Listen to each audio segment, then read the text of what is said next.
이번 분석을 시작하기에 앞서 투자 판단의 최종 책임은 투자자 본인에게 있다는 점을 명확히 말씀드립니다.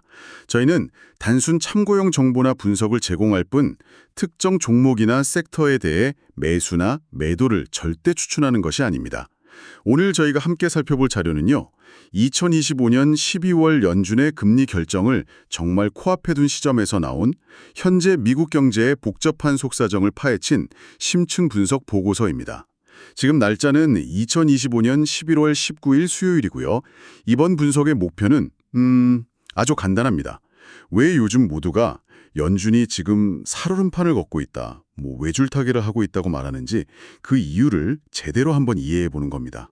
네, 맞습니다. 경제를 끌어내리는 역풍하고 또 앞으로 밀어줄 순풍이 정면으로 충돌하고 있고요. 심지어는 금리라는 이 연준의 가장 강력한 무기가 과연 효과가 있는 건가? 이런 근본적인 의문까지 제기되는 상황이잖아요. 그렇죠. 지금 상황은 마치 짙은 안개가 낀 교차로에 서 있는 것과 같아요. 어느 방향으로 가야 할지. 저 앞에 신호등은 깜빡이는데 안개 때문에 그 신호가 빨간불인지 초록불인지 분간이 잘 안 되는 딱 그런 상황인 거죠. 정말 비유가 딱 들어맞네요. 오늘 분석은 아마 연준 위원들이 과연 어떤 심정으로 또 어떤 데이터를 가지고 이 교차로를 건너려고 하는지 말 그대로 그들의 머릿속으로 한번 들어가 보는 그런 시간이 될 겁니다. 좋습니다. 그럼 먼저 지금 미국 경제가 처한 상황, 그 큰 그림부터 그려보죠. 자료를 보니까요, 경제가 절벽에서 추락하는 수준의 완전한 침체는 아니다, 이렇게 얘기를 하더라고요. 네. 대신에 느릿느릿한 둔화, 영어로는 슬러기슈니스라는 표현을 썼는데 이게 정확히 어떤 상황을 의미하는 걸까요? 핵심은 수모의 붕괴가 없다는 점입니다. 보통 경제가 급격히 얼어붙는다는 건 기업들 매출이 갑자기 뚝 떨어지고 사람들이 지갑을 닫는 현상이 이제 전방위적으로 나타나는 걸 의미하잖아요. 네, 그렇죠. 그런데 2025년 3분기 기업 실적을 보면요. 보고서 표현을 그대로 빌리자면 훌륭하진 않지만 괜찮은, 그러니까 okay, not great 수준을 유지하고 있거든요. 이게 참 흥미롭네요. 최근에 빅테크 기업들 중심으로 정리해고 소집이 계속 들려오지 않았습니까? 맞습니다. 그런데도 수요 붕괴는 아니다. 이러니까 언뜻 보면 좀 모순처럼 들리는데요. 바로 그 지점이 많은 분들을 좀 헷갈리게 만드는 부분입니다. 보고서는 최근의 해고를 수요 붕괴의 신호로 보지 않고요. 오히려 앞으로 닥칠지 모를 비용 압박에 대비한 선제적인 군살 빼기, 그러니까 벨트 타이트닝이나 운영 효율화의 일환으로 해석하고 있습니다. 아, 선제적인 대응이다. 네, 예를 들어서 관세 같은 비용 요인이 늘어나니까 당장 매출이 줄지 않았더라도 미리 인력 구조를 조정해서 마진을 방어하려는 그런 움직임이라는 거죠. 당장 장사가 안 돼서 망하겠다, 이게 아니고요. 앞으로 힘들어질 수 있으니 허리띠를 졸라매자, 이런 스탠스에 가깝습니다. 알겠습니다. 그러니까 경제의 엔진이 완전히 꺼린 게 아니라 그냥 기어를 좀 낮추고 서서히 속도를 줄여가는 그런 국면이다, 이 말씀이시군요. 네, 정확합니다. 그런데 바로 이 지점에서 궁금증이 생깁니다. 경제가 그럭저럭 버티고 있다면 노동시장은 왜 계속 약해지는 신호가 나오는 걸까요? 이게 전형적인 경기도나 사이클하고는 뭔가 좀 다른 양상처럼 보이거든요. 정확히 보셨습니다. 바로 그 부분이 지금 연준을 가장 혼란스럽게 만드는 일종의 미스터리입니다. 전통적인 경제 모델로는 이게 설명이 잘 안 되거든요. 그래서 보고서는 통화정책, 즉 금리 인상이나 인하로는 제어하기가 좀 힘든 세 가지 비경제적 역풍을 핵심 원인으로 지목하고 있습니다. 비경제적 약풍이요. 이거 흥미로운 표현이네요. 첫 번째가 관세라고요? 근데 사실 관세 이야기는 꽤 오래되지 않았나요? 네, 그렇죠. 이제 와서 이게 결정적인 변수가 된다는 게 좀 의아한데요. 대기업들은 이미 공급망을 바꾸는 식으로 어느 정도 적응했을 것 같기도 하고요. 좋은 질문입니다. 대기업들은 말씀하신 대로 그 충격을 흡수할 여력이 좀 있지만 문제는 재무 구조가 취약한 중소기업들이에요.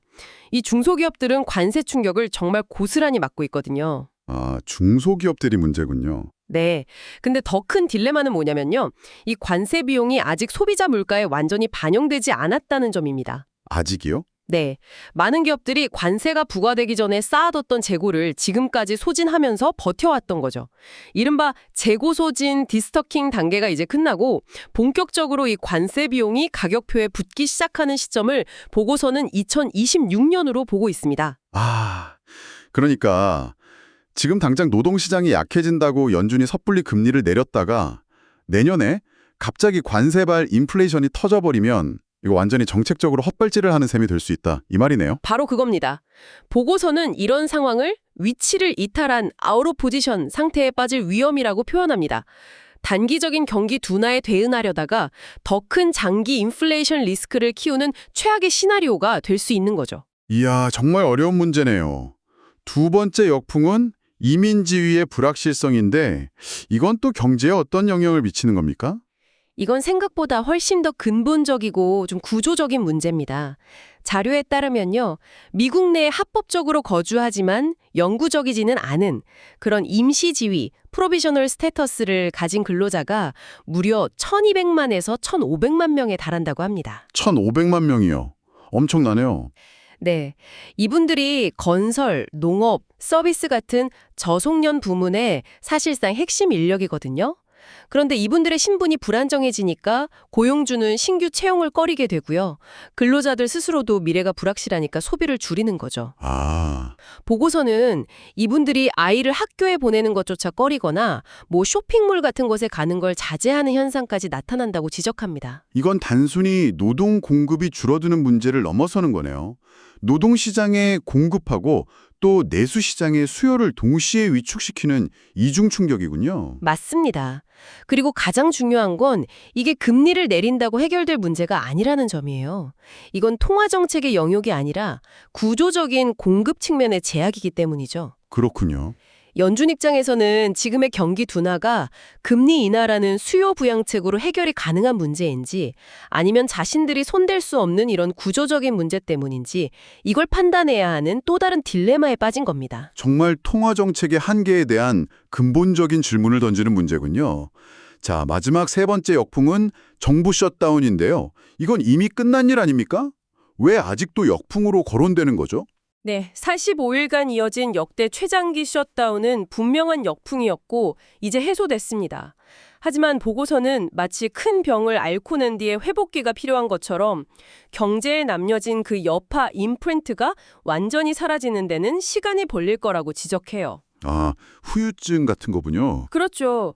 예를 들어서 밀렸던 정부 근로자들의 급여가 지급되고 멈췄던 항공운행이 완전히 정상화되는 데 시간이 걸리면서 2025년 연말까지는 경제 지표가 계속 약하게 나올 수 있다는 겁니다. 즉, 역풍이 멈췄다고 해서 그게 곧바로 순풍으로 바뀌는 건 아니라는 거죠. 와, 정말 복잡하네요. 이런 강력한 역풍들에도 불구하고 2026년에는 경제를 다시 일으킬 강력한 순풍도 기다리고 있다고요? 그렇습니다. 여기서부터 상황이 더 흥미로워집니다. 보고서는 세 가지 강력한 순풍을 꼽는데요. 첫째는 이건 뭐 의심의 여지가 없는 AI 데이터 센터 파워붐입니다. AI 붐이요? 네, 이게 단순한 테마가 아니라 정말 막대한 설비 투자와 생산성 향상을 이끌 실질적인 성장 동력이라는 거죠. 둘째는 세제 인센티브하고 규제 개혁입니다. 아, 정책적인 지원? 네, 팁이나 초과 근무에 대한 세금을 깎아주고 또 기업들이 설비 투자 비용을 더 빨리 회계 처리할 수 있게 해주는 가속감가 상각 같은 혜택들이 전속력으로 성장을 밀어붙일 거라고 봤습니다. 그리고 마지막은 방금 이야기했던 정부 셧다운의 종료, 그 자체가 역풍을 제거하는 효과죠. 단기적으로는 역풍이 불고 중장기적으로는 순풍이 기다리는 교차 흠음 상태라는 표현이 정말 와닿습니다. 그렇죠. 그런데 이런 불확실성 속에서 아까 말씀하신 정부 셧다운이 만든 데이터 공백은 연준의 의사결정을 더 어렵게 만들겠군요. 그게 결정적인 문제입니다. 연준은 기본적으로 데이터를 기반으로 정책을 결정하는 정말 박사급 경제학자들로 이루어진 조직이잖아요. 그렇죠. 데이터에 죽고 사는 사람들이죠. 네. 근데 이분들한테 공식 데이터가 없다는 건요. 의사가 청진기나 CT도 없이 환자를 진단해야 하는 것과 똑같습니다. 민간 자료나 아니면 기업들하고 대화해서 얻는 그런 일화적인 정보, 에넥도지를 의존해야 하는데 이건 정보의 질이 크게 떨어질 수밖에 없죠. 신뢰도가 떨어지겠네요. 그렇죠. 결국 지금의 둔화가 얼마나 심각한 건지 확신할 수 없으니까 정책 결정에 높은 리스크 프리미엄을 붙일 수밖에 없는 겁니다. 섣불리 옮기겼다가 큰 실수를 할까 봐 두려워지는 거죠. 결국 지금 미국 경제는 브레이크하고 엑셀을 동시에 밟고 있는 차 같네요. 한쪽에선 역풍이 속도를 줄이는데 다른 쪽에선 곧 터질 순풍이 기다리고 있고요. 심지어 속도계 같은 계기판, 즉 데이터까지 고장난 상황인데 이런 차를 운전해야 하는 연준의 심정은 어떨까요? 정말 난감한 상황이죠. 여기서부터가 진짜 딜레마의 시작인 것 같습니다. 자, 그럼 연준의 핵심 과제인 인플레이션 상황부터 좀 더 깊게 파고들어 보겠습니다. 네, 인플레이션율은 현재 2.75%에서 3.0% 사이를 오가고 있습니다. 연준의 목표치가 2%인 걸 감안하면 여전히 0.75%포인트에서 1.0%포인트나 높은 수준이죠. 아직도 꽤 높네요. 네, 근데 더 큰 문제는 그 내용입니다. 그동안 물가 안정을 이끌었던 게 TV나 가구 같은 상품 가격 하락세였는데 이게 관세 문제로 사실상 멈췄습니다.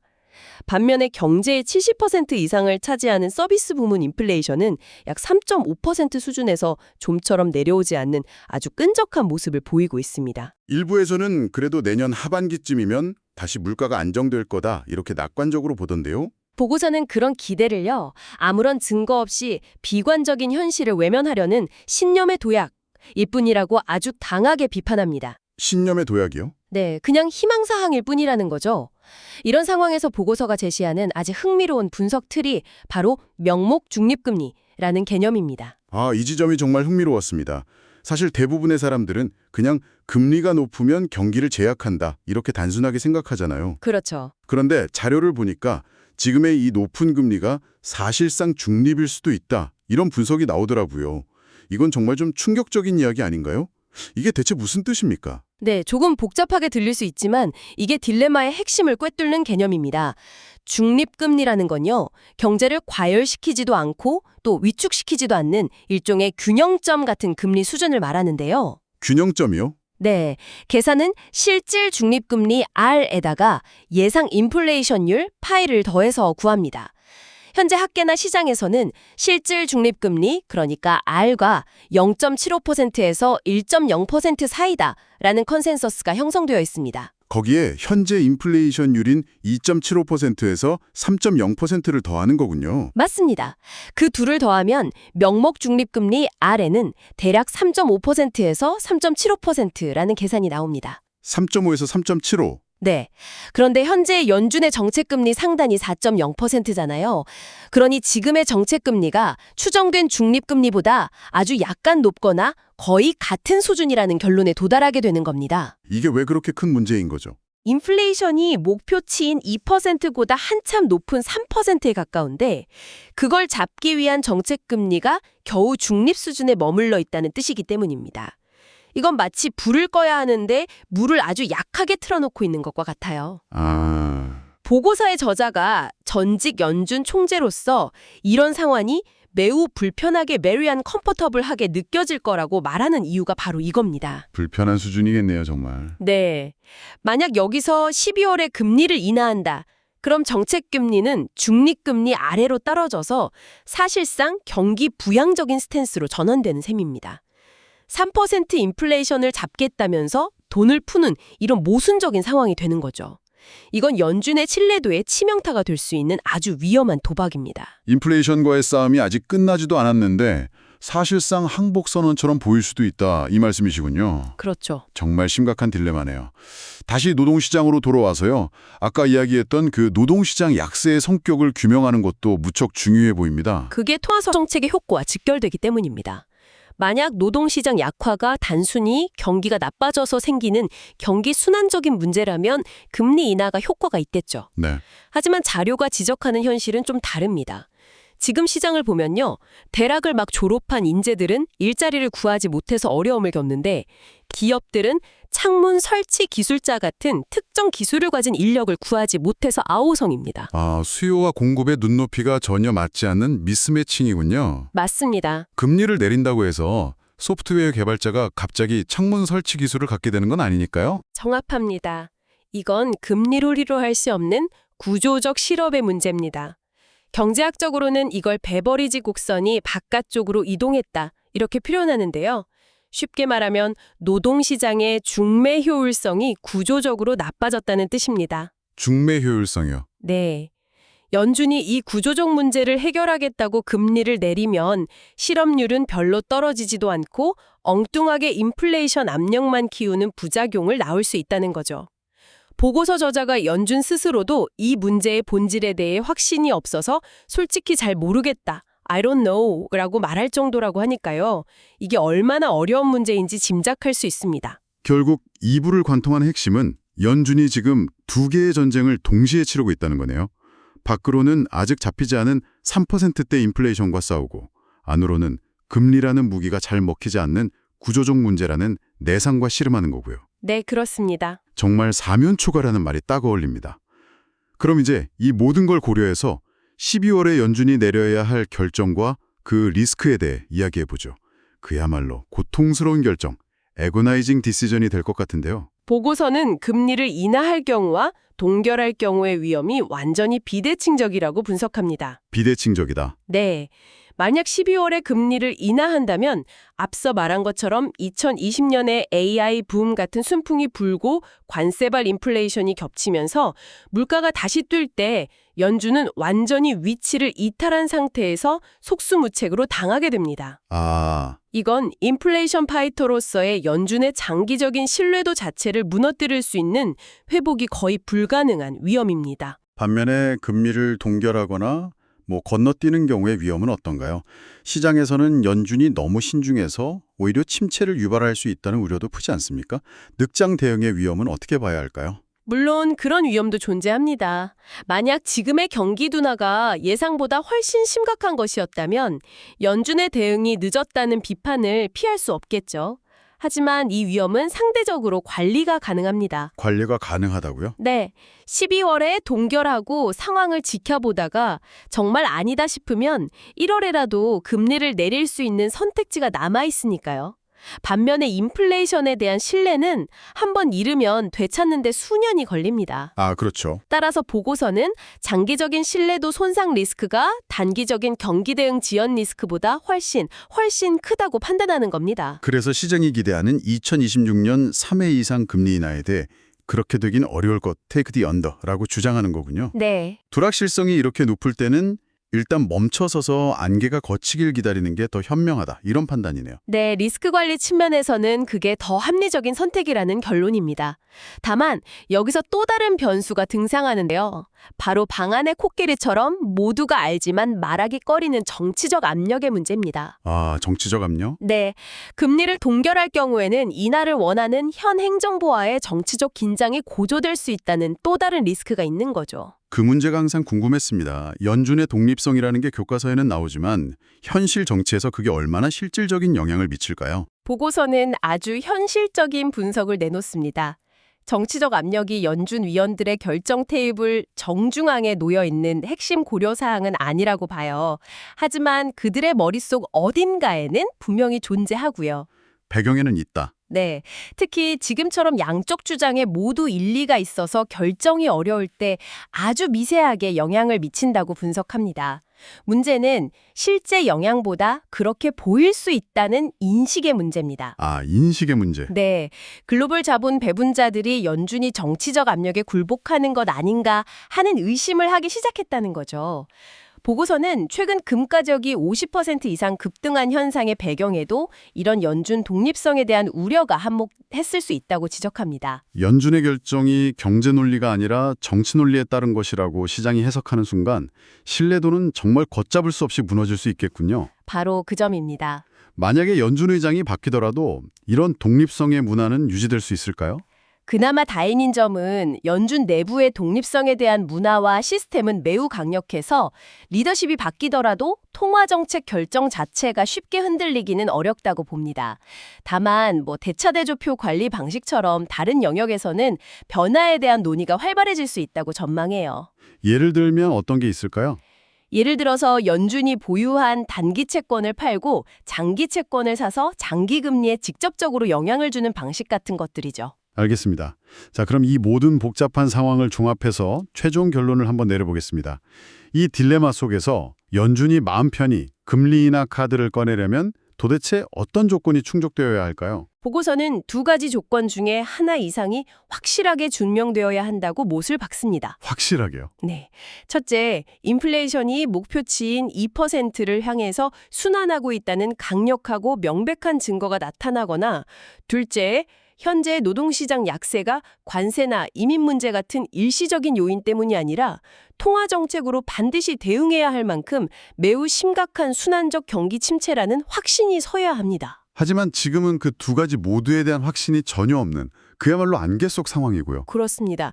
따라서 연준이 선택할 수 있는 가장 합리적인 전략은 신중한 대기, cautious waiting 뿐이라는 게 이 보고서의 결론입니다. 신중한 대기. 네, 이건 시장의 공격적인 인하 기대와는 분명히 거리를 두는 12월에 동결하거나 기껏해야 한 차례 정도 인하에 그치는 매우 신중한 태도를 의미하는 거죠. 마지막으로 앞으로 몇 달간 이 안개 속에서 연준의 생각을 읽기 위해서 우리가 특히 주목해야 할 핵심 지표가 있다면 무엇일까요? 세 가지를 제시합니다. 첫째, 정부 셧다운의 충격이 얼마나 빨리 그리고 깨끗하게 해소되는지를 봐야 합니다. 이게 단기 지표의 노이즈를 걷어내는 첫걸음이 될 거고요. 네. 둘째, 저소득층하고 고소득층 간의 소비 행태가 어떻게 갈라지는지를 추적해야 합니다. 경제의 가장 약한 고리가 버티고 있는지 확인하는 거죠. 소득 계층별로 나눠서 봐야겠군요. 네. 그리고 가장 중요한 셋째는요. 경제의 대부분을 차지하는 서비스 부문에서 기업들이 늘어난 비용을 소비자 가격에 얼마나 그리고 어떻게 전가하는지의 변화입니다.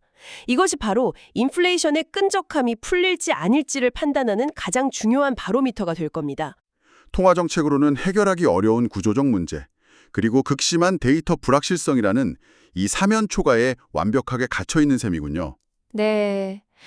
12월의 결정은 단순히 다음 몇 달의 경제 지표를 예측하는 그런 기술적인 문제를 넘어서요. 앞으로 수년간 이어질 연준의 장기적인 신뢰도 자체를 지키기 위한 정말 고뇌에 찬 결단이 될 것 같습니다. 어느 쪽을 선택하던 비편을 피하기는 어려운 상황이죠. 그럼 마지막으로 이 자료들을 바탕으로 우리가 더 깊이 생각해 볼 만한 질문 하나를 던지면서 마무리하겠습니다.